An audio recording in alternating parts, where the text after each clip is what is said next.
آدم تا حضور کوئی تاریخ پڑھ کے تو دیکھیں، ایسی تمنا، ایسی وفا، ایسی آرزو، ایسی دعا جس کو اللہ نے اس طرح قبول کر لیا ہو، بے مثل ہے، بے مثال ہے، بے مثل ہے، بے مثال ہے۔ یہ عشق کی عین ہے، عبداللہ نام ہے، پہلا حرف عین ہے۔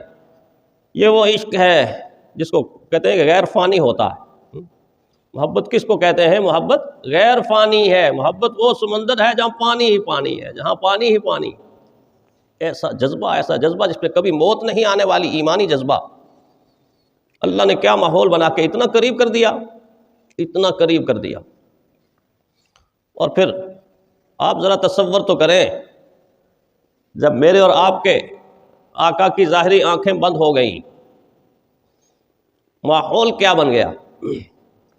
قیامت سے پہلے اگر کوئی قیامت انسانیت پر ٹوٹی ہو نا، تو وہ رحمت کائنات صلی اللہ علیہ وسلم کی جدائی کے موقع پر آپ کے شاگردوں اور آپ کے ماننے والوں پر ٹوٹی تھی۔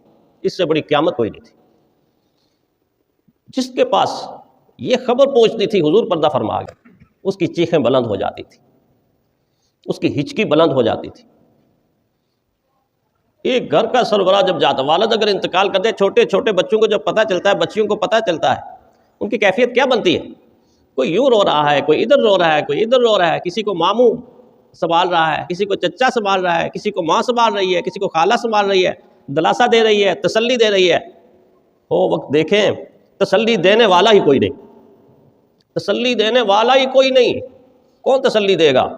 کہ جب عمر جیسا جلیل القدر انسان اپنے ہوش و حواس کھو بیٹھا اور زبان سے یہ جملہ کہہ رہا ہے اور پتہ بھی نہیں ہے کیا کہہ رہا ہے، کہ جس نے کہہ دیا کہ اللہ کے نبی چلے گئے ہیں، میں اپنی تلوار سے اس کی گردن اڑا دوں، اپنی تلوار سے اس کی گردن اڑا دوں۔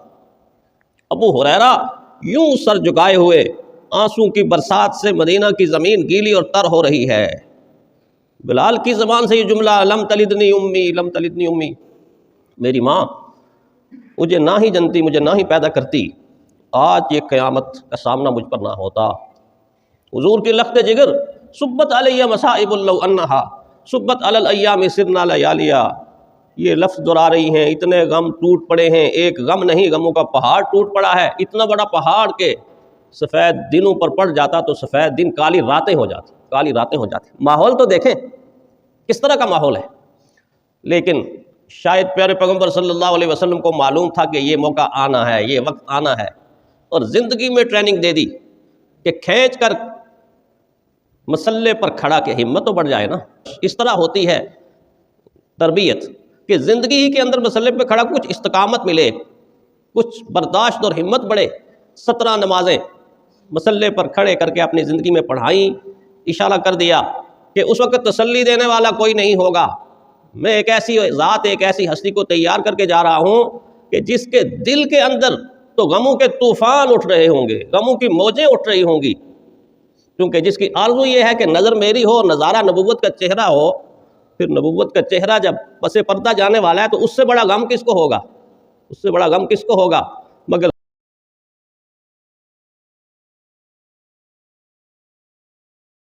کے اوپر بیٹھی ہوئی ہے امت، صحابہ مایوسی کے عالم میں بیٹھے ہوئے ہیں۔ تو پھر رحمت کائنات صلی اللہ علیہ وسلم کی تربیت یاد ہے، سیدھے رسول اللہ صلی اللہ علیہ وسلم کے حجرہ انور میں گئے، آپ کے جسد خاکی کو ایسے چہرے سے چادر ہٹا کر سب سے پہلے حضور صلی اللہ علیہ وسلم کے جسد خاکی کی پیشانی پر بوسہ دینے والے صدیق اکبر، حضور کی پیشانی پر بوسہ دیا، ایسا لگا جیسے بیٹری چارج ہو گئی، کرنٹ مل گیا، انرجی مل گئی، طاقت مل گئی۔ ادھر بوسہ دیا اور پھر وہاں ٹھہرے نہیں، بس زیارت تھی، بوسہ تھا، باہر تشریف لائے اور امت کو سبق دیا کہ غم کے عالم میں، دکھ کے عالم میں، رنج کے عالم میں، مایوسی کے عالم میں سب سے بڑا سہارا جو اس امت کے لیے بنتا ہے وہ اللہ کا قرآن بنتا ہے، خدا کی کتاب بنتی ہے۔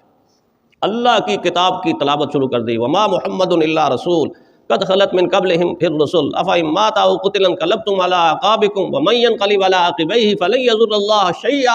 آیات تلاوت کرتے جا رہے ہیں، اور حضرت عمر جیسا آدمی کہتا ہے مجھے ایسا لگتا تھا کہ یہ آیات ابھی نازل ہو رہی ہیں، ابھی نازل ہو رہی ہیں۔ یہ آیات جب تلاوت کی تو ایک حوصلہ بڑھا، ہمت بڑھی، حضور کی وہ حدیث بھی سامنے آ گئی جس حدیث میں پیارے پیغمبر صلی اللہ علیہ وسلم نے ان کے بارے میں فرمایا تھا ضعیف البدن وقوی الایمان، اے میرے صحابہ آپ میں ایک ایسا شخص موجود ہے، بوڑھا موجود ہے، یہ کیسا خوش قسمت اور خوش نصیب بوڑھا ہے جس کا بچپن حضور کے ساتھ، جس کا لڑکپن حضور کے ساتھ، جس کی جوانی حضور کے ساتھ، جس کا بڑھاپا حضور کے ساتھ۔ دنیا کی زندگی میں اس سے لمبی رفاقت کسی اور کو نہیں ملی، اتنی لمبی 61 سال 60 سال کی رفاقت، کیونکہ بچپن کے دوست ہیں حضور کے۔ پیارے پیغمبر صلی اللہ علیہ وسلم کا جب انتقال ہوا تو حضرت علی رضی اللہ تعالیٰ عنہ کی عمر 30 سے 32 سال اور صدیق اکبر رضی اللہ تعالیٰ عنہ کی عمر 60 کے قریب، بچپن کے دوست۔ فرمایا تمہارے اندر ایک ایسا بوڑھا موجود ہے، ایک تو یہ میں امت کو بتاتا چلوں کہ اس کے مال نے جتنا نفع مجھے پہنچایا ہے کسی کے مال نے نہیں پہنچایا، اور کیوں نہ پہنچائے۔ پوری اسلامی ہسٹری میں دیکھ لیجئے کہ کوئی ایسا آدمی کہ جب دین اسلام کو ضرورت پڑ جائے تو گھر کا کونا کونا چھان مارے اور سارے گھر کا سارا سامان اٹھا کے اللہ کے نبی کے قدموں میں نچھاور کر دے، کوئی چیز بھی باقی نہ بچے، حتیٰ کہ دیواروں کو ٹٹول ٹول کر دے۔ کوئی سوئی تو نہیں ہے، سوئی بھی کام آ سکتی ہے جہاز، دوسری شخصیت آپ کو نہیں ملے گی۔ حضور نے فرمایا میں ساروں کے سارے جتنے احسانات مجھ پہ کرتے رہے سب کا بدلہ دے چکا ہوں، یہ واحد بوڑھا ہے، یہ واحد شخص ہے جس کا بدلہ زندگی میں نہیں دے سکا۔ قیامت کے دن اللہ سے درخواست کروں گا، اللہ تو خود اپنی شان کے مطابق اس کو عطا کرتے۔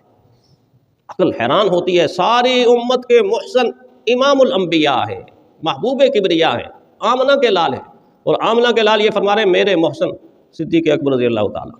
اتنی بڑی شان، اتنی بڑی شان۔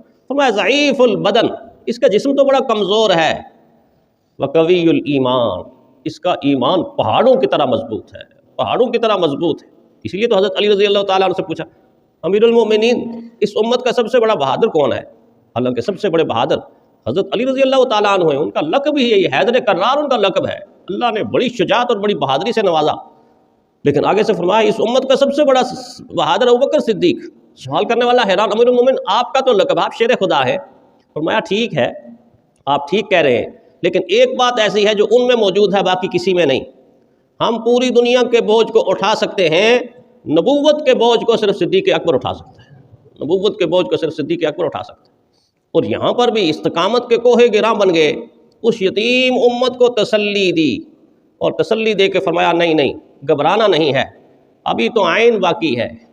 4 عین میں نے کہا نا کہ چاروں مصطفیٰ کے نور العین ہیں، آنکھوں کی ٹھنڈک ہیں، عبداللہ، عمر، عثمان، علی۔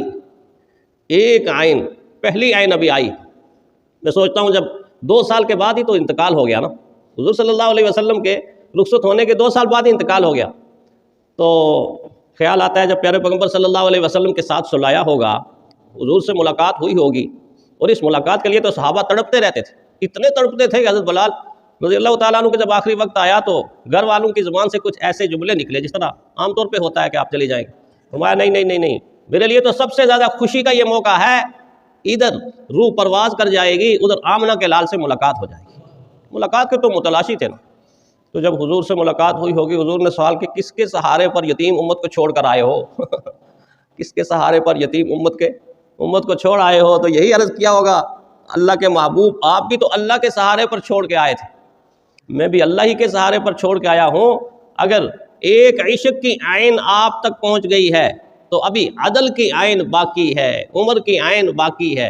میں عدل کی عین کے حوالے امت کو کر کے آیا ہوں، جب عدل کی عین کا وقت مکمل ہوگا تو آگے عثمان عفت کی عفت حیا، عفت کی عین آ جائے گی، اور جب عفت کی عین کا وقت پورا ہوا تو آگے علم کی عین، علم کا دروازہ، علم کا دروازہ ہے، انا مدینۃ العلم وعلی بابوہا۔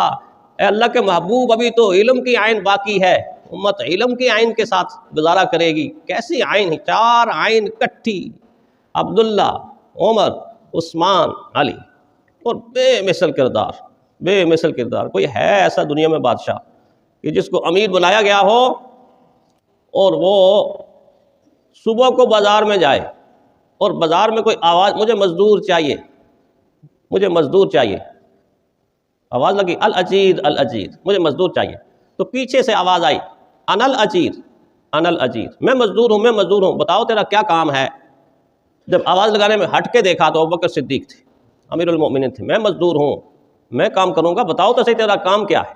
اس یتیم بچی جس کے آنکھوں سے آنسوں کی برسات، اب تو آپ امیر بن گئے ہیں، میری اتنی زیادہ بکریوں کا دودھ دھو کے مجھے کون پلائے گا؟